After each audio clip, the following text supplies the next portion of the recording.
mdomo wanaka mdomo sana. Kamdomo kamewaponza aise.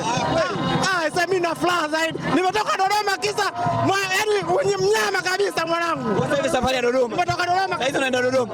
Sasa hivi naenda Dodoma na tawi la Fancy. Tuko na Friend of Simba. Safi sana. Yaani tunatoka mji mkuu kabisa mwanangu. Hata kuipata Simba kuja kuifuzu sijajali gharama wala nini, ila nimeipata Simba kwa mapenzi yangu. Nigebunze, unasikia mwanangu? Kuna mzee fulani anaitwa Yusufu Mwenda. Uwaga anapenda sana makocha ya Simba. Mimi waga simuelewagi yani yuko sehemu gani. Toka juzi anazungumzia Simba mabaya, anazungumzia mabaya. Yuko sehemu gani bwana simuelewi mzee yule. Sasa Simba amevuka sasa. Sasa atasemaje sasa hiki wakati? Mumfikishie ujumbe. Yusufu Mwenda wewe mfikishie ujumbe. Yusufu Mwenda mumpe ujumbe wake. Mwambie hii ndio Simba.